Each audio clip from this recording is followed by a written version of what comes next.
أعوذ بالله من الشيطان الرجيم بسم الله الرحمن الرحيم الفاتحة أعوذ بالله من الشيطان الرجيم بسم الله الحمد لله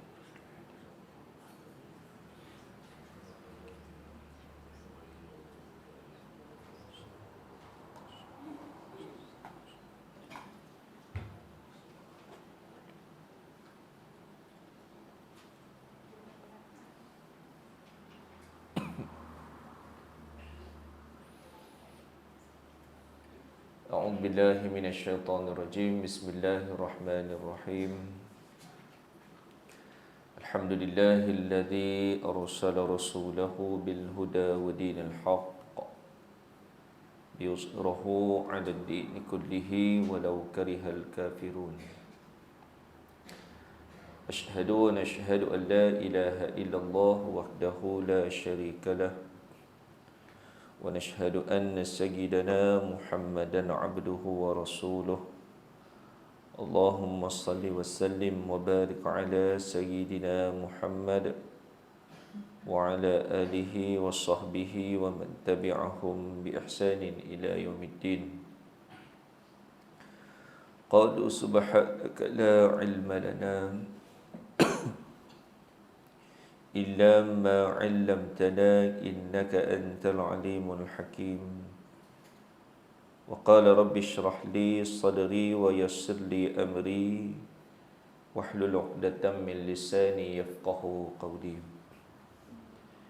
رضينا بالله ربا وبالإسلام دينا وبمحمد نبيا ورسولا اللهم اغفر لنا ذنوبنا ولوالدينا وارحمهم كما ربونا صغارا آمين ثم أما بعد السلام عليكم ورحمة الله وبركاته.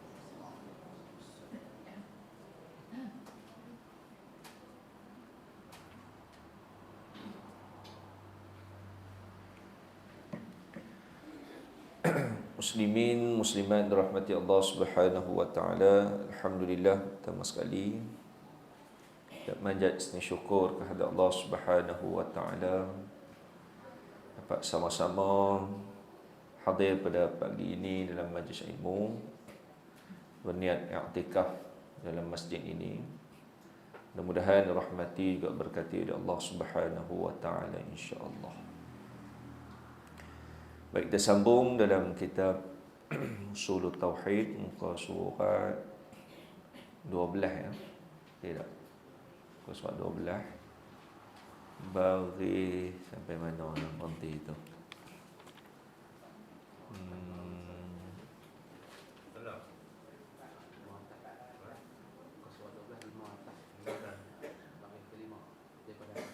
Baris kelima pada atas.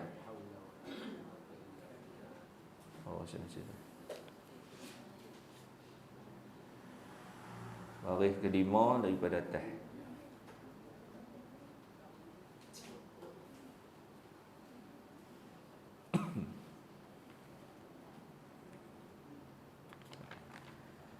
Bismillahirrahmanirrahim. وقال المصنف رحمه الله تعالى ونفعني ونفعنا بعلومه وكرمه في دارين. Dan sabda Nabi sallallahu alaihi wasallam, la haula wa la quwwata illa billahil aliyyil azim. Artinya tiada daya dan tiada upaya seorang dengan berbuat satu perbuatan melainkan dengan daya upaya Allah, Tuhan yang maha tinggi lagi yang maha besar. Baik, ini dalil juga. Dalil betul lah kita ni buat dengan kudrat kita sendiri. No? Si tukang yang kita bicara antara contoh datangkan, si tukang yang buat rumah memang kita nampak lah dia buat rumah kan. Dialah bancuh simen. Dialah goi apa semua dengan tanah, dengan yak. Kemudian dia susun bata bagi jadi elok, jadi dinding. Penat jadi elok, jadi rumah. No? Pada zahirnya kita nampak memanglah si tukang tu lah yang buat rumah tu. Kan? Tapi la haula wala quwwata illa billah. Semua tu tak jadi melainkan dengan daya upaya Allah. Seperti contoh, si tukang itu dia tak mampu nak bancuh melainkan dengan kudrat yang diberikan oleh Allah. Si tukang tu juga walaupun dia ada kudrat untuk dia buat benda tu, tapi kalau Allah Ta'ala dia tak bagi ilmu, tak jadi juga no? Kan? Allah Ta'ala tak bagi ilmu. Bukan semua orang boleh tukang. Bukan semua orang boleh nak buat rumah. Bukan semua orang reti bancuh dan simen. Jadi Allah taruh pula ilmu tu pada si tukang. Kudrat ada dah. Zat tubuh badan dia ada. Mai seketui badan dia tu elok, tubuh badan sihat, kuat pula. Tapi kalau ilmu tak ada, tak jadi juga rumah tu. Yang ni yang kita sebut sebagai apa dia? Ni bab kita bersambung hal lepas ni, iaitu af'al yang ikhtiyari. Ingat baliklah, af'al Allah Ta'ala tu ada dua jenis. Satu ittirari. Ittirari ni memang datang daripada Allah Ta'ala terus. Kita sebut dah sebelum ni. Bersambung cara syarah panjang lebar lah. Seperti Allah Ta'ala menjadikan kita ni, menjadikan binatang, menjadikan alam ni. Jadi yang ni Allah Ta'ala yang buat secara direct. Dia yang cipta, dia yang menurunkan hujan. Tu af'al Allah, direct daripada Allah. Siapa pun tak boleh masuk campur. Yang ni dia panggil af'al yang ittirari. Yang ni kita syarah panjang lebar lah. Ini yang kita sedang berbicara, iaitulah af'al yang ikhtiyari. Perbuatan Allah yang Allah Ta'ala berikan pilihan kepada hamba dia untuk buat. Seperti kita tak kata rumah tu Allah Ta'ala buat. Tak. Ada siapa kata Allah, rumah saya Allah Ta'ala buat? Kan? Dari sudut zahir, daripada sudut zahir, kita kata tak betul lah. Tapi dari sudut hakikat, memang Allah Ta'ala buat. Kan? Memang rumah kita tu Allah Ta'ala buat. Dari sudut hakikat, lagu mana yang sudah hakikat? La hawla wa la quwwata illa billahil aliyul azim. Si tukang tu tak akan mampu buat rumah kita, melainkan Allah Ta'ala datangkan tubuh dia yang sihat, yang kuat. Kemudian Allah Ta'ala bagi pula ilmu dia, cerdik pula untuk buat rumah. Yang ni yang dikatakan sebagai af'al yang ikhtiyari. Jadi hakikatnya apa yang ada atas dunia ni berbalik kepada Allah. Sebab tu kita tak boleh sombong. Kan? Sebab tu kita tak boleh sombong. Sebenarnya semuanya hakikatnya balik pada Allah. Semuanya perbuatan Allah, semua yang Allah Ta'ala yang buat. Cuma ada perbuatan Allah Ta'ala yang direct pada dia. Ada perbuatan yang Allah Ta'ala letakkan kepada ikhtiyari. Maksudnya Allah Ta'ala beri kepada hamba dia, kepada makhluk dia. Yang tu yang sebut sebagai ikhtiyari.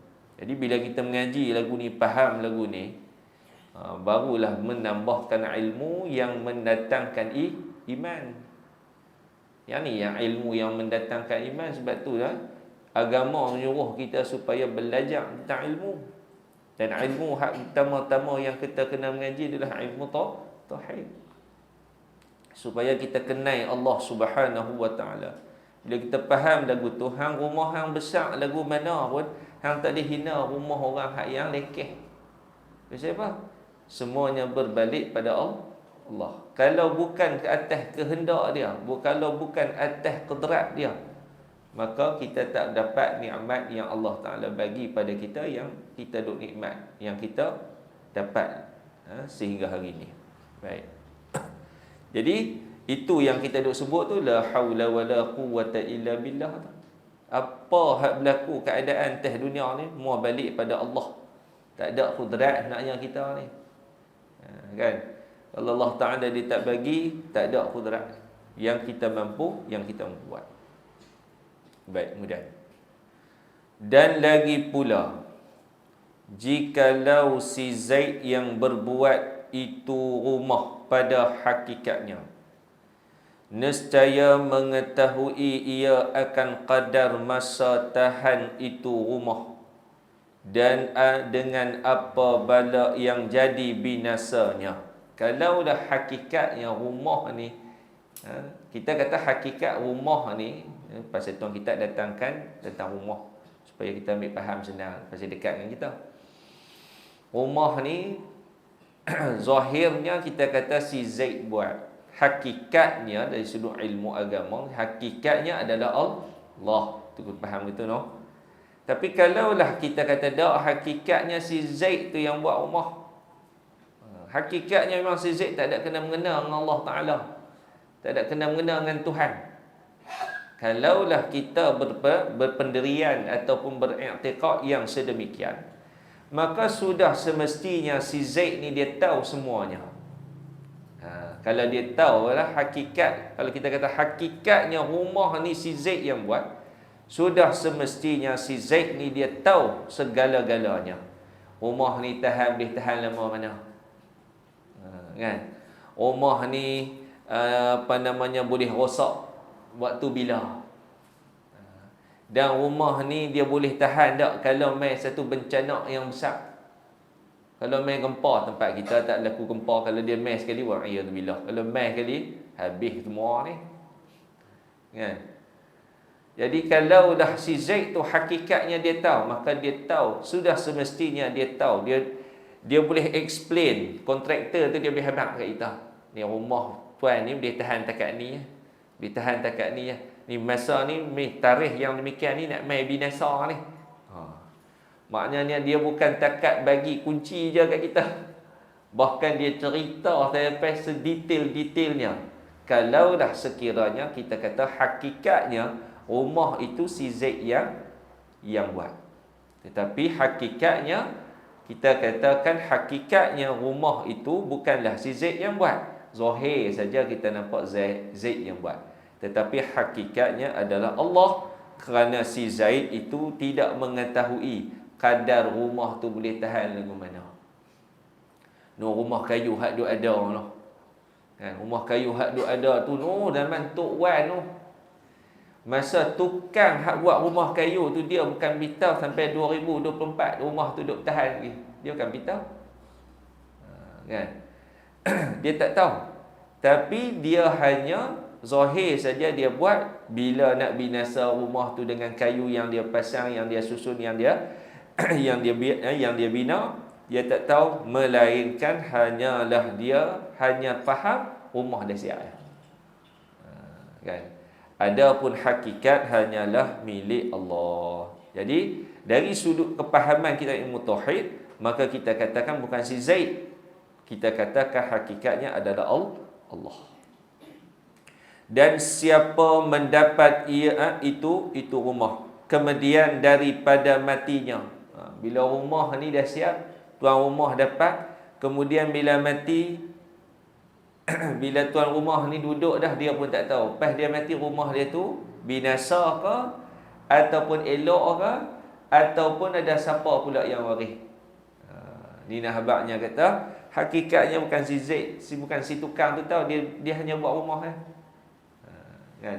Adapun rumah tu binasa ke tak binasa, tak tahu. Tukang rumah kita panggil dia buat rumah, elok dah. Tak ada 5 tahun kita renovate buat tangling pula. Kan? Tok Wan kita, mak kita bagi kat kita rumah tu, masa tu rumah kayu. Zaman tu buat rumah kayu. Rumah zaman mak atau 50-an, 60-an.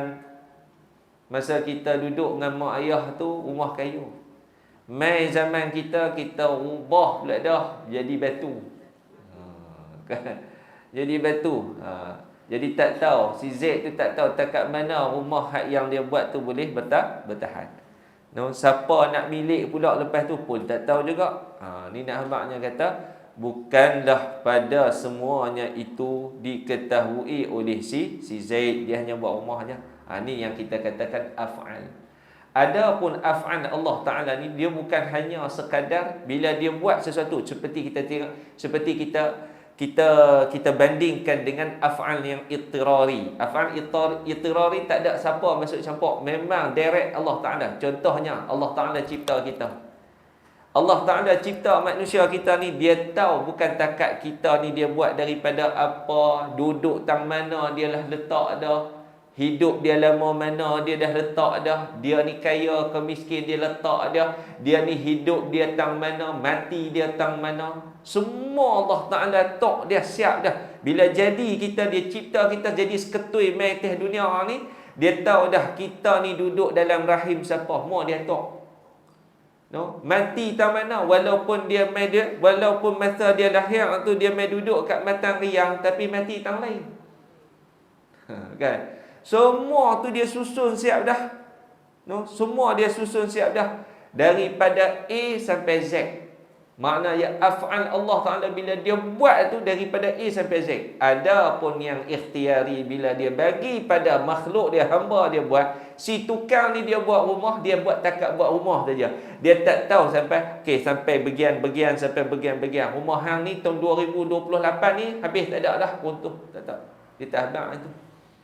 Begitulah bezanya antara af'al ittirari dengan af'al ikhtiyari. Dan siapa yang dahulu binasa dirinya kah atau rumahnya kah?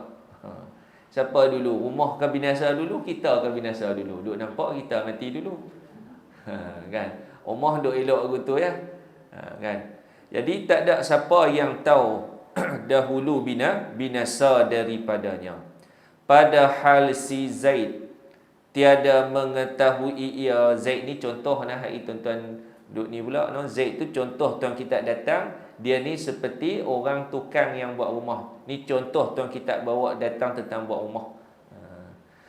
Padahal si Zaid tiada mengetahui ia akan suatu yang tersebut itu. Padahal dia tak tahu dia buat rumah ya. Habis siap dia bagi kunci pada tuan rumah, masuk lampau duk. Takat tu ialah, maka Allah Ta'ala mengetahui ia akan dia dengan tafsilnya pada azalinya. Jadi yang tahu ni sebenarnya Allah. No? Siapa buat rumah kita pun Allah Ta'ala dah letak dah hakikat dah. Kita masa nak buat rumah ni, kita tanya 2, 3, 4 orang tu ya. Tanya si Mat, tanya si Abu, tanya si Karim. Tiga-tiga ni tukang. Dalam tiga-tiga tukang ni Allah Ta'ala dah letak dah. Yang dapat adalah si Abu. Yang dapat tu si Abu. Padahal kita cari 5 orang kontraktor. Kan? Cari 5 orang kontraktor punya nak buat rumah kita ni, nak renovate bagi elok. Tapi tuan-tuan, Allah Ta'ala dah letak dah sejak pada azali rumah kita siapa buat. Ni yang kata hakikatnya adalah Allah. No? Kita tak bolehlah nak kata secara zahir, kita tak boleh kata rumah saya Allah Ta'ala buat. Kita akan kata rumah saya si Zaid buat. Tapi hakikatnya Zaid tu pun bergantung bersandar pada Allah. Gitu. Dan dialah yang berbuat itu rumah pada hakikatnya, bukan si Zaid. Hakikatnya adalah Allah. Walaupun kita katakan di atas muka dunia ni, di alam ni, dunia ni, kita katakan ada benda, ada sesuatu perkara itu Allah Ta'ala buat. Contoh pokok nyok duduk depan rumah kita tu, kan kita. Bukan kita yang pergi bagi tumbuh. Kadang-kadang pokok nyok depan rumah kita, kita pun tak tahu sebila dia tumbuh. Habis siapa yang bagi nak? Allah. Ni ittirari. Ya, direct terus daripada Allah Subhanahu wa ta'ala. Kan? Dan ada di atas dunia ni yang kita katakan bukan Allah Ta'ala buat. Seperti rumah, kenderaan yang kita duk naik ni. Basikal, motor, kereta ni, hak kita duk naik ni. Kita tak kata Allah Ta'ala buat. Tapi hakikatnya Allah lah. Kan? Kita kata basikal itu, motor itu, si Zaid yang buat. Si Zaid yang buat. Tapi hakikatnya benda tu tak jadi, melainkan Allah Ta'ala datangkan hak tadilah, unsur-unsur tadi tu. Dan Allah Ta'ala datangkan si Zaid, Allah Ta'ala datangkan ilmu pada dia. Dan kemudian Allah Ta'ala datangkan unsur-unsur. Kereta tu buat, motor tu buat pada apa? Motor tak boleh jalan melainkan dengan adanya minyak. Minyak siapa buat? Allah Ta'ala buat. Kan? Yang kena pergi ambil di perut bumi. Orang hak nak pergi ambil perut bumi tu pula, ada pula si Zaid hak seorang lagi pula. Dia tu tak pandai bawa kereta motor, tapi dia pandai cari minyak di perut bumi. Jadi nak kena letak alim pula si Zaid hak nombor 2 ni. Tu semua tu sebenarnya bergantung pada Allah. Jadi kita ni sebenarnya ada apa? Kan? Sebenarnya kita ni ada apa? Zero. Tak ada apa. Tapi dia punya belagak tu Allahu Akbar. Dia punya belagak, dia punya sombong tu dah sampai lupa Allah Ta'ala. Kan? Tu Allah Ta'ala sengaja cerita dalam Quran tentang Fir'aun. Hang tu kan ada apa pun, bila hang tenggelam dalam Laut Qalzum, bila hang tenggelam dalam laut, masa itulah hang ingat Allah. Padahal sepatutnya kalau ketika hang mengaku, hang sebelum ni hang mengaku hang lawan Nabi Musa, hang mengaku ana rabbukumul a'la, aku adalah Tuhan kamu. Masa pasal apa? Ketika hang tenggelam dalam Laut Qalzum tu, masa hang lemah dalam laut tu, pasal apa hang tak selamat diri hang? Kan? Pasal apa hang tak selamatkan diri hang? Pada ketika tu barulah teringat Allah. Kan? Jadi sebenarnya tak ada apa. Sombong kita tu sebenarnya tidak membawa apa-apa jua faedah. Baik. Hakikatnya bukan Zaid, hakikatnya Allah. Baik, habis. Syahdan. Bermula perbuatan ikhtiari, iaitu ada kalanya dinama akan dia perbuatan mubasyarah. Apa itu perbuatan mubasyarah? Iaitu tiap-tiap perbuatan yang zahir ia daripada perbuatan ikhtiari, iaitu seperti bergerak batu di dalam tangan orang yang melempar. Ini mubasyarah. Batu tu dia tak terpelanting. Batu tu dia tak terpelanting, melainkan kita nampak si Zaid ambil batu lempar. Tu kita nampak secara mubasyarah. Kita tak kata Allah Ta'ala yang lempar batu tu, tapi kita kata Zaid yang lempar batu tu. Kita tak nampak si pemanah itu memanah. Si pemanah yang memanah itu, kita tak kata Allah Ta'ala yang panah. Kita nampak secara mubasyarah, secara orang kata secara direct, kita nampak si Zaid lah yang memanah. Si Zaid yang lempar batu tu. Kan? Yang tu kita kata perbuatan yang mubasyarah, yang kita nampak kepada seseorang hamba, seseorang makhluk.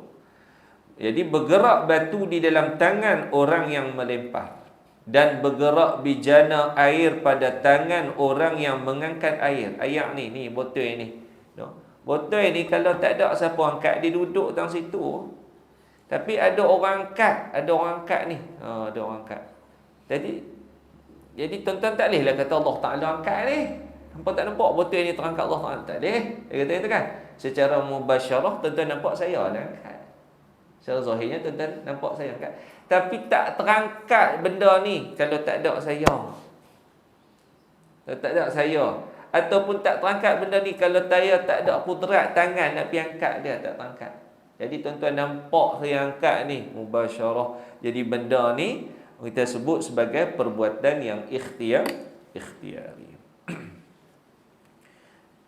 Iaitu beserta dengan bergerak tangan pada dua masalah itu. Jadi benda itu adalah ditentukan oleh ikhtiar manusia. Ikhtiar ni atas pilihan kita lah, kita yang buat. Tapi semua tu tak jadi melainkan kembali balik kepada Allah. Dan ada kalanya dinama perbuatan taulid, iaitu tiap-tiap perbuatan yang zahir. Taulid dipanggil. Iaitu tiap-tiap perbuatan yang zahir ia daripada perbuatan mubasyarah. Taulid ni maksud dia benda tu terkeluar. Benda tu lahir perbuatan tersebut. Bila saya nak angkat ni, saya nak minum. Jadi bila nak minum, ada ke nak suruh orang pergi suap ke mulut kita apa? Kita lah angkat dia ni. Saya angkat, saya buka, saya tuang, saya angkat cawan, saya minum. Yang ni bila dia berkehendak, maka lahirlah perbuatan-perbuatan yang nak menjadikan perbuatan ini berlaku. Gitu. Jadi perbuatan tu dia sebut ikhtiari lah. Pilihan makhluk hamba, seseorang hamba. Iaitu perbuatan yang zahir ia daripada perbuatan mubasyarah, seperti jatuh batu daripada tangan orang yang melempar dan bergerak air yang di dalam buyung. Buyung yang diangkat akan dia. Itu contoh yang sama jugalah. Jadi nak habaknya kata ikhtiar ini mubasyarah yang datang daripada kita. Jadi apa yang kita buat? Tuan-tuan tak sampai sini melainkan tuan kayuh basikal mai, start motor mai, jalan kaki mai. Jadi perbuatan itu mubasyarah daripada kita yang buat. Kan hakikat zahir dia lagu tu. Jadi disebut sebagai ikhtiari. Yang ni Allah Taala datangkan pada hamba dia. Biar hamba dia buat. Allah bagi pilihan kepada hamba dia buat. Gitu. Baik, kemudian tambih. Bermula segala sebab yang beribadat, iaitu tiada memberi bekas ia pada yang mengadakan sesuatu perbuatan, sekali-kali sama ada ia daripada jihah tabiat. Jihah tu sudut. Tabiat artinya zatnya, atau daripada jihah sudut kuatnya, artinya sifatnya, yang dijadikan dia oleh Allah Ta'ala pada zatnya. Jadi kita ni tiap-tiap perbuatan itu yang Allah Ta'ala letak pada makhluk ni, pada hamba dia ni, benda ni tak jadi. Af'an ikhtiari ni tak jadi, melainkan Allah Ta'ala datangkan dua benda. Satu, dari sudut zat. Ni, jasad kita ni lah. Kalau kita tak ada di atas muka bumi ni, tak jadilah apa benda atas dunia ni kan. Kalau Allah Ta'ala tak hantar kita main ke dunia, zat kita ni tak ada lah manusia. Jadi Allah Ta'ala hantar main manusia, jadi manusia membiak. Jadi adalah zat kita ni, adalah tubuh badan kita ni. Kemudian dari sudut yang kedua, iaitulah jihah kuatnya, dari sudut kuat, kudrat. Kalau Allah Ta'ala dia buat main kita main duduk atas dunia ni, tapi tak ada kekuatan, semua lembek belakang, tak edih kau. Jadi Allah Ta'ala datangkan dari sudut zat, kemudian dari sudut kuat. Zat ni dia datang daripada pelbagai aspek lah. Zat ni Allah Ta'ala bubuh nafsu, Allah Ta'ala bubuh ilmu, kan. Ada zat saja ilmu tak ada, tak boleh. Ada zat saja nafsu tak ada, tak boleh. Sebab tu Allah Ta'ala datangkan jasad kita sekali dengan nafsu. Sebab tu nafsu main sekali, kan. Sebab tu bila kita lahir nafsu dah tak? Ada tak? Lahir kita dulu nafsu dah tak? Ada lah tu yang duk riau, kan. Tu yang duk riau. Sebab dia main sekali. Dia main sekali dengan zat kita, jasad kita ni, nafsu. Jadi Allah Ta'ala buat asal. Ilmu ada tak? Ilmu ada tak? Adalah ilmu. Cuma tak adalah ilmu hak muktasab lagi. Allah Ta'ala bubuh dulu ilmu apa? Ilmu tabi'i, ilmu tabiat, ilmu hak yang dah memang ada. Sebab tu kita lahir dulu riau. Siapa ajak? Tak ada siapa ajak kan? Masa lahir kan? Kita tengok cucu kita lahir tu kan?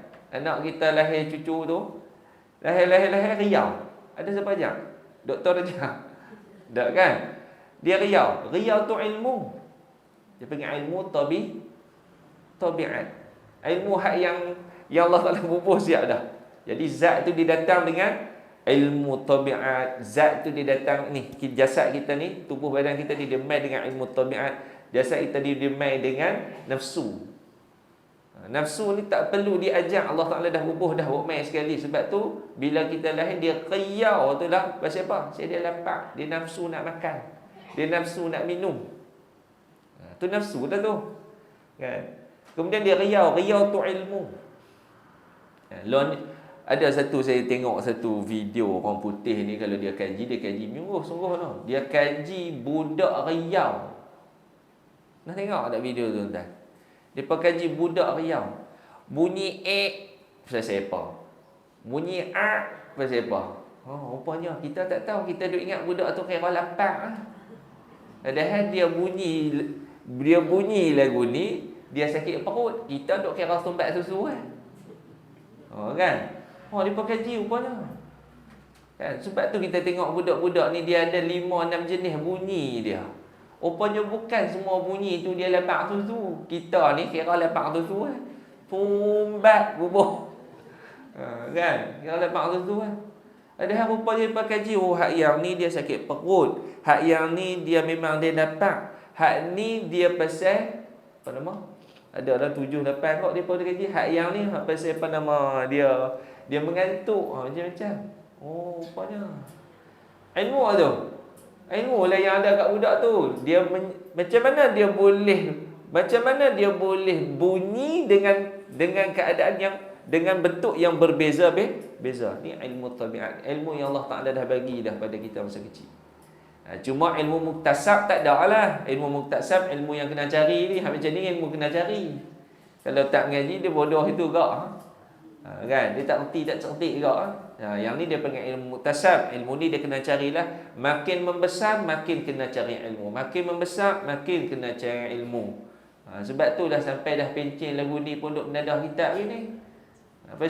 Sebab ilmu tu dia kena cari sampai mati. Kan? Yang ni ilmu muktasab. Baik. Jadi Allah Ta'ala datangkan dua sebab. Ikhtiari ni dia tak berlaku atas dunia ni, melainkan Allah Ta'ala bagi kita punya tubuh badan. Dan tubuh kita tu ada ilmu, ada nafsu. Allah bubuh siap. Kemudian yang kedua dari sudut, kata tuan kitab, dari sudut kuat Allah Ta'ala bagi kudrat. Kadang-kadang Allah Ta'ala bagi seseorang itu tidak sempurna tubuh badan. Jadi bila dia tidak sempurna tubuh badan, maka bagaimana dia nak buat rumah? Kan? Dia dilahirkan dalam keadaan tangan kaki tak ada. Takkan kita nak suruh dia buat rumah? Mungkin Allah Ta'ala bagi dia kepakaran yang lain. Kan? Jadi dia tak bolehlah nak buat rumah. Kalau si Zaid tu daripada kecil lagi, dia tak ada tangan, dia tak ada kaki. Jadi mustahil kita kata dia boleh bertukang. Gimana dia bertukang? Kangan tak ada. Kan? Jadi Allah Ta'ala bagi kuat. Jadi si tukang ni biasa kita duk tengok akai kita duk nampak hak mana tukang duk buat di atas dunia ni, bangunan apa semua ni, semuanya ada cukup sifat dengan kudrat kekuatan. Jadi kesemuanya ni kalau kita belik tu sebab tu tuan kitab dia bubuh atas itu mula-mula lagi dia sebut tanbih. Tanbih tu apa dia? Yang dalam kitab kuning kan banyak dia tulis tanbih kan. Tanbih tu beringat. Perhatian. Tanbih tu perhatian. Maksud dia tanbih tu kita sungguh kena dalam banyak-banyak duk syarah panjang lebar, hak yang ni hangpa kena faham. Tanbih dia kata. Kena faham. Semua ni tak jadi melainkan Allah Ta'ala datangkan dua perkara. Pertama, dia datangkan tubuh badan kita. Dia panggil zat, jasad. Yang kedua, dia datangkan kuat. Zat tu dia bubuh siap dah lah. Kan? Allah Ta'ala datangkan kita ke dunia ni cukup lengkap. Cukup lengkap. Dia datang tubuh dengan semua anggota badan kita dah. Ini kita bicara ghalib kebanyakan manusia, dia datang dengan keadaan sifat yang sempurna lah. Walaupun ada setengah-setengah manusia yang lahir yang tidak sempurna, tapi ghalibnya kebanyakan yang manusia Allah Ta'ala datangkan dengan sempurna. Allah Ta'ala buh ilmu, Allah Ta'ala buh nafsu. Kemudian yang kedua iaitulah kuat. Dia ada kekuatan. Semakin membesar budak, semakin bertambahnya dia punya kudrat. Yang dijadi akan dia oleh Allah Ta'ala. Jadi dua benda tadi tu main pada siapa? Si tukang, si Zaid tu, yang boleh buat rumah kita tu, tak jadi melainkan semua tu dijadi akan dia oleh Allah Ta'ala pada zatnya. Maka Allah Ta'ala lah yang buat. Jadi bila Allah Ta'ala yang buat, maknanya zat Allah tu lah, kan? Zat Allah, yang ni Allah lah yang sebenarnya atas dunia ni dia buat semua sebenarnya. Jadi kalau tak ada manusia, tak ada lah apa yang kita tengok di atas dunia yang dicipta oleh manusia. Tak ada lah. Hak Allah Ta'ala cipta lah. Baik, habis. Kemudian, bermula segala perbuatan yang zahir padanya, iaitu perbuatan Allah Ta'ala jua. Itu pun juga tambih peringatan, kita kena ingat. Jadi tuan kitab dia buat khurasah, dia buat kesimpulan. Apa-apa jua perkara hak yang kita tengok atas dunia ni, sebenarnya perbuatan Allah Ta'ala jua. Jadi kita tak payah duk sombong lah. Kalau kita ni Allah Ta'ala beri lebih sikit no. Kalau kita Allah Ta'ala bagi lebih sikit, jangan kita sombong. Kalau Allah Ta'ala beri kita lebih dari sudut harta, jangan sombong. Kalau Allah Ta'ala beri lebih sikit pada kita tentang ilmu, kita ni lebih sikit ilmu, cerdik dah sikit, pandai dah sikit ilmu, jangan sombong. No? Kalau si kaya, jangan sombong pada si miskin. Si alim, jangan sombong pada si jahil.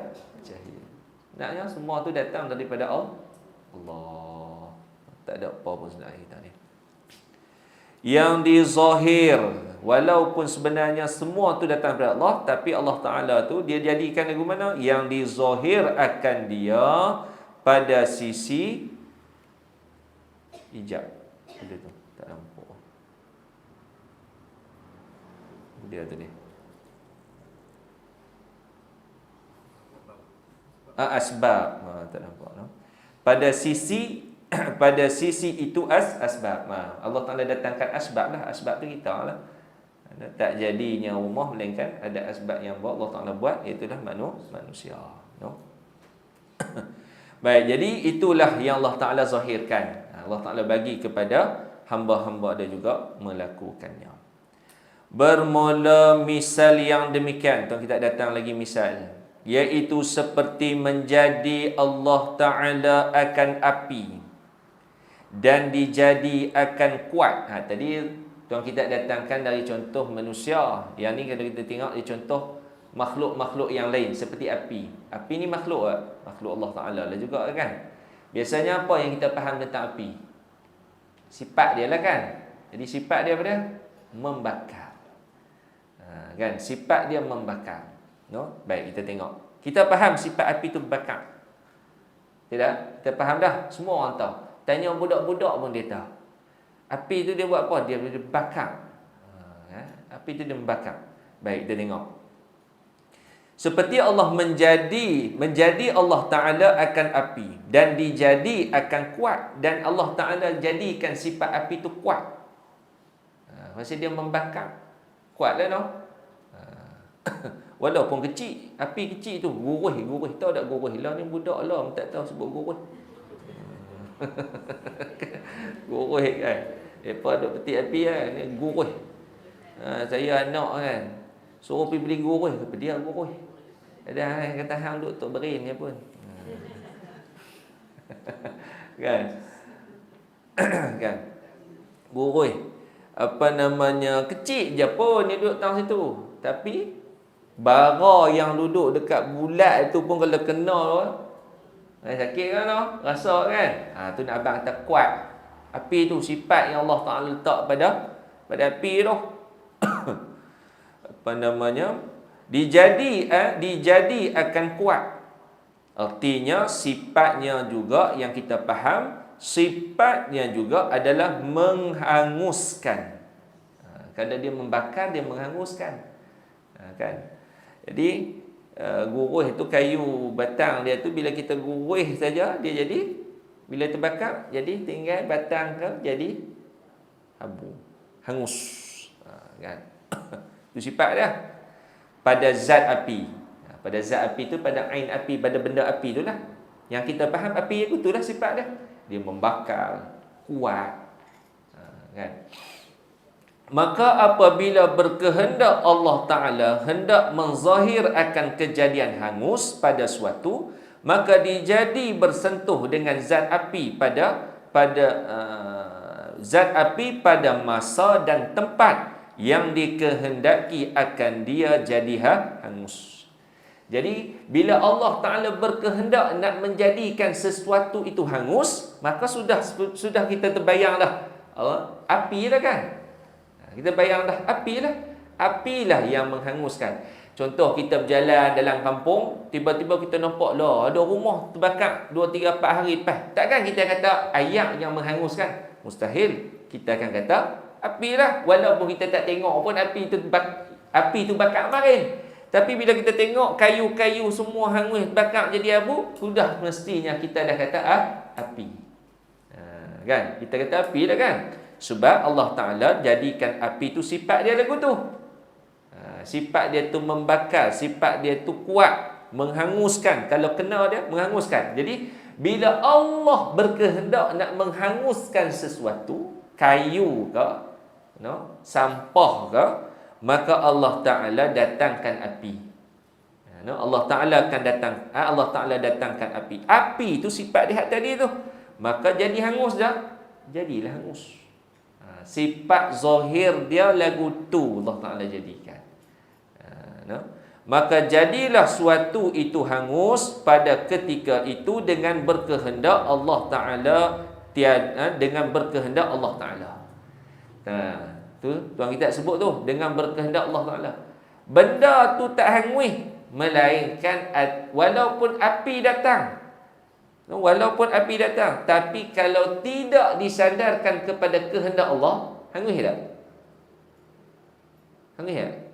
Tak hangus lah. Kalau Allah Ta'ala tak berkehendak, walaupun api itu ada. Walaupun api itu marak, marak ni matilah orang dalam tu. Tapi bila Allah Ta'ala tak berkehendak, hangus tak hak orang hak ada dalam api tu? Tak hangus sebagaimana yang berlaku kepada Nabi Allah Ibrahim. Kan? Namrud bakar. Namrud ni punya marah ke Nabi Ibrahim ni, akhirnya bakar. Akhirnya bakar. Kumpul segala kayu, segala apa yang boleh memarakkan api. Dan ulama sebut api itu setinggi gunung. Marak dia tu. Nak bakar Nabi Ibrahim seorang, api itu punya tinggi. Api itu setinggi gunung. Cuba bayang dah. Nak bakar seorang je. Kalau nak bakar seorang, bakar sikit sudahlah. Nah habaknya marah sungguh Namrud kepada Nabi Ibrahim bakar. Lempak. Buat serupa terlebih besar tu kan. Bung. Jatuh dalam api. Nabi Ibrahim jatuh api, orang nampak Nabi Ibrahim jatuh api. Tapi disebabkan kerana tidak berkehendak Allah Ta'ala, walaupun kita tahu dah sifat api itu kuat, menghanguskan, membakar, tapi disebabkan kerana tidak berkehendak Allah Ta'ala, jadi sifat api itu sebenarnya bukanlah pada api itu, tetapi sebenarnya datang daripada Allah. Samalah juga dengan kita bicara tentang buat rumah tadi. Walaupun si Zaid yang buat rumah, tapi sebenarnya datang daripada kehendak Allah. Tiada dengan zat api dan kuatnya. Sebenarnya tidaklah kita katakan yang membakar itu, kita tak kata yang memberi bekas itu bukanlah api, tetapi yang memberi bekas itu adalah Allah. Allah lah yang memberi bekas. Api itu asbab. Kan? Pasal apa rumah ni jadi lagu ni? Api yang membakar. Api yang membakar, sebab tu rumah ni hangus. Kan? Jadi yang menghanguskan itu siapa dia? Allah lah. Api itu hanyalah asbab. Takkan kita nak kata pasal apa rumah ni jadi terbakar? Tak tahu. Boleh jawab gitu. Pasal apa rumah ni terbakar? Kita kata tak tahu. Mustahil. Semua orang kata dah terbakar tu api. Kan? Api dah. Tak tahu. Walaupun dia tak tengok yang terbakar kemarin tu, tapi dah tengok lagu ni punya terbakar, sudah semestinya kita kata api. Jadi dia punya asbab tu api, tapi yang menghanguskannya itu adalah Allah. Yang memberi bekas tu adalah Allah. Maka qiyas olehmu dengan ini misal pada asbab yang lain, qaul, pada perkataan yang lain. Jadi kita boleh, kata tuan kitab, qiyaskanlah dalam apa jua perkara yang berlaku atas dunia ni. Kan? Apa yang berlaku atas dunia ni kita boleh qiyaskan sebenarnya bukanlah datang daripada secara hakikatnya, zahirnya datangnya daripada manusia. Ni kita bicara tentang ikhtiari kan. Zahirnya datang pada manusia ataupun pada hamba-Nya, tapi hakikatnya sebenarnya datang daripada Allah. Itulah yang kita sebut sebagai bicara af'al ikhtiari. Habis, wallahu a'lam, kata tuan kita. Jadi habislah kita punya bab yang bicara tentang af'al yang ittirari dan af'al yang ikhtiari. Baik, sambung sikit lagi. Bermula yang kedua daripada dua bahagi daripada ilmu yang wajib atas tiap-tiap mukallaf menuntut mengetahui. Yang ni sambung hak tu. Kalau tuan-tuan ingat balik tu. Sambung disyarah panjang lebar, kemudian baru tuan kita sambung pula hak yang kita baca pada muka surat 5. Sebab tuan kitab mula-mula dia habaq ilmu ni ada tiga. Ilmu apa? Ilmu tauhid, ilmu fiqh, kemudian ilmu tasawuf. Jadi ilmu tauhid tu dia syarah panjang lebar yang kita bicara ni. Itu tuan kitab dia hanya cerita tentang muqaddimah ilmu tauhid je. Ilmu tauhid kita tak belajar kan. Muqaddimah tu pun dah banyak dah. Hak betul-betul nak mengajar ilmu tauhid tu, nanti kita baca muka surat 14. Muka surat 14 baru betul kita nak bicara bab tauhid. Tadi tu dia syarah muqaddimah tu, muqaddimah bicara bab tauhid banyak lebar. Kemudian baru tuan kita sambung. Ilmu yang kedua pula yang wajib kita mengaji akan dia adalah ilmu fiqh. Pasal apa tuan kitab sebut juga dalam kitab ini? Sebab nanti tuan-tuan kita tengok nanti akan datang nanti muka surat yang akan datang, muka surat apa namanya, nantilah muka surat 50 lebih nanti. Nanti tuan kitab habis dia syarah bab tauhid, dia syarah sikit bab yang berkait dengan ilmu fiqh. Kan? Bab solat, bab puasa, dia sentuh sikit. Walaupun tak banyak tapi dia sentuh sikit. Dalam kitab ni, tapi lambat lagi lah. Tak tahulah bila kita nak jumpa. Nak dan kitab ni habis dulu ke ataupun kita habis dulu. Dia dua tu juga. Dia dua tu juga. Kalau kitab ni habis dulu, alhamdulillah. Kalau kita habis dulu, innalillah. Dua tu lah. Kan? Jadi tuan kita kata ilmu yang kedua tiap-tiap mukallaf, sama juga macam kita bicara hak mula itu. Tuan kita sebut tiap-tiap mukallaf wajib kena mengaji ilmu ni juga. Ilmu yang kedua. Mukallaf ni siapa? Ingat balik. Mukallaf ni kita lah kita ni lah. Syarat mukallaf yang duduk kat kita ni dah ada dah. Pertama apa dia? Pertamanya berakal. Keduanya baligh. Ketiganya sejahtera. Kita punya panca indera. Kita panca indera ni apa dia? Kita tak buta dan kita tidak pekak dalam satu masa. Itu dia panggil sejahtera panca indera. Sejahtera panca indera maksudnya kita tidak pekak dan kita tidak buta dalam satu masa. Tapi kalau dia buta saja, dia mukallaf. Kalau dia buta saja, dia mukallaf. Maksud dia, kalau dia buta saja, dia kena sembahyang macam biasa. Dia buta. Sebab tu ada orang buta, kita tengok ada orang buta alim. Kan? Ada orang buta alim. Tu hak menang musabaqah Quran antarabangsa tu. Orang Kelantan, budak tu muda lagi kan. Buta kan? Dia buta. Baca sedap apa kita hak celik. Kita hak celik ni pun tak sedap baca apa dia. Dia buta. Tapi baca sedap, menang lah tu antarabangsa.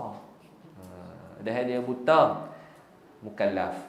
Tapi kalau dia bisu saja pun dia mukallaf. Tapi kalau dia buta, dia pekak sekali, dia tak mukallaf. Siapa? Siapa? Saya tak boleh nak cerita kat dia ke mana. Kita nak habang kat dia dengan mulut, dia pekak. Kan? Kita nak cerita tunjuk kat dia, dia buta. Guna nak cerita. Ada tak teknik yang boleh cerita kat orang ni? Tak ada, no. Kita hak yang manusia ada hak tak pekak pun pekak tak. Kan? Tambahlah hak yang tambahlah hak yang dah pekak, kita nak cerita ke mana. Dah lah pekak kemudian buta pula. Hak ini dia tidak mukallaf. Maksud dia tak mukallaf ni maksud dia tak wajib kan.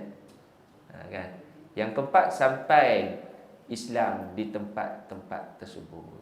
Macam kita ni tak sampai Islam. Kan, ustaz main mengajar speaker besar, dengar tu sampai besar lembu. Dia boleh habang kata Islam tak sampai kat dia. No. Dia kata siapa tak sembahyang ni? Tak sampai seru. Hang tak dengar ke Tok Bilal duk azan 5 waktu tu? Tu seru dia tu. Dia kata tak sampai seru dia. Tunggu seru mana. Baik, jadi mukallaf tu lah mukallaf. Jadi kita empat-empat ni ada tak kita? Ada. Jadi bila empat-empat ni ada kita mukallaf. Jadi kita ni wajib tanggung hukum. Wajib tanggung hukum. Sebab tu disebut mukallaf. Kita ni mukallaf. Dalam 4 syarat ni dia tak sebut orang kafir, dia tak sebut Islam kan. Sebab apa? Sebab orang kafir pun mukallaf. Sebab tu orang kafir bila dia tidak beriman dia berdosa. Jadi orang kafir tu juga mukallaf. Kan, dia mukallaf. Tapi pasal apa dia tak sembahyang? Sebab dia kafir. Kekafiran dia tu, kekufuran dia itu menyebabkan dia berdosa. Sebab tu bila dia mati dalam kekafiran, dia duduk neraka. Sebab dia mukallaf. Sebab 4 tu duduk kat dia lah. Baik. Baik, wajib tiap-tiap mukallaf menuntut ilmu mengetahui akan dia, iaitu ilmu fiqh. Jadi ilmu yang kedua yang wajib kita kena mengaji adalah ilmu fiqh. Ilmu fiqh ni ilmu apa? Ilmu syariat. Bahasa lain yang kita boleh sebut adalah ilmu syariat. Kita sebut ilmu fiqh lah. Bahasa lain daripada ilmu fiqh dia panggil ilmu syariat. Ilmu syariat ni ilmu apa? Ilmu hak kita kena buat. Kalau bab tauhid ni, perkara tauhid ni benda yang kita nak kena perbetul kita punya i'tiqad dalam hati ni. Kalau bab tauhid. Kalau ilmu fiqh, ilmu syariat, ilmu yang kita kena buat dengan tubuh badan kita ni. Sembahyang, puasa, kan? Yang ni yang kita kata ilmu fiqh. Temu bahasa lain kita sebut sebagai ilmu syariat. Yang dinamakan dia ilmu furu'. Dia adalah ilmu furu'. Furu' tu cabang. Artinya cabang daripada ilmu yang pertama. Ilmu pertama tu ilmu tauhid. Dia adalah cabang lah daripada ilmu tauhid tu. Datang dah ilmu syariat. Kerana syariat tu datang daripada Allah. Disampaikan oleh Nabi SAW. Yang terdapat di dalam kitab-kitab. Yang terdapat dalam kitab Al-Quran. Jadi semua tu kembali balik kepada ilmu pertama tadi tu. Yang menyampaikan ilmu syariat ni, yang menurunkan ilmu syariat ni Allah. Allah ni kan bab tauhid, beriman kepada Allah. Yang menyampaikan ilmu syariat ni Nabi. Jadi Nabi ni duduk dalam ilmu tauhid, beriman kepada Rasul-Rasul. Yang mana ilmu syariat ni duduk dalam kitab Al-Quran. Pun duduk dalam ilmu yang pertama tadi, ilmu tauhid, iaitu beriman kepada kitab. Jadi maknanya dia adalah cabang daripada ilmu yang pertama, iaitu dah ilmu tauhid, iaitu ilmu usul. Usul tu ilmu tauhid lah. Dan ilmu tauhid, adapun ilmu tasawuf dan ilmu hakikat. Ilmu yang tiga yang wajib kita mengaji juga adalah ilmu tasawuf dan juga ilmu hakikat. Ilmu tasawuf ni adalah ilmu berkaitan dengan akhlak, menyucikan diri. Ini pun adalah ilmu yang wajib juga kita mengaji. Kadang-kadang mayang rajin, tapi tasawuf tak ada. Mayang rajin, tapi mulut tu lah. Itu tu. Mayang rajin, tapi sombongnya dia dengan manusia. Tu semua tu nak kena buang dah, sebab tasawuf ni ilmu yang kita nak kena takhalli ni nak kena buang hak tak elok. Supaya bila kita semayang, dalam masa yang sama akhlak kita pun seiring dengan ibadat yang kita buat. Kan? Ni dak mayang tapi curi kasi orang. Tak ada akhlak. Kan? Jadi yang inilah yang kita kena belajar. Jadi itu mukadimah dia. Takat tu dulu. 10 lah. Insya-Allah. Jadi kita berhenti di sini. Insya-Allah kita hak yang sikit ni tuan kita nak syarah mukadimah berkaitan dengan ilmu fiqh. Yang dinamakan ilmu fiqh, ilmu syariat tu lagu mana? Yang wajib juga kita kena mengaji dalam perkara ni. Insya-Allah nanti kita sambung pada bulan depan. Wallahu a'lam.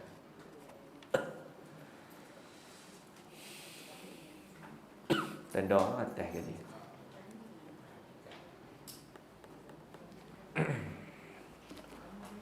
Wallahu subhanahu wa ta'ala a'lam. Aqulu qawli hadza, astaghfirullahal azim li wa lakum. Wassalamualaikum warahmatullahi wabarakatuh. A'udzu billahi minasyaitonir rajim. Bismillahirrahmanirrahim. Alhamdulillahirabbil alamin wassalatu wassalamu ala rasulillahi ajma'in. Allahumma ja'al jam'ana hadha jam'an marhuma wa tafarruqna min ba'dihi tafarruqan ma'suma. Allahumma iftah 'alaina baba kulli khairin kama fatahtahu 'ala al-anbiya'i wa awliya'i 'ala 'ibadika as-salihin. Rabbana atina fid dunya hasanah wa fil akhirati hasanah wa qina 'adzaban nar. Wa sallallahu ala sayyidina Muhammadin wa ala alihi wa sahbihi baraka wa sallam. Walhamdulillahi rabbil alamin. Taqabbalallahu minkum.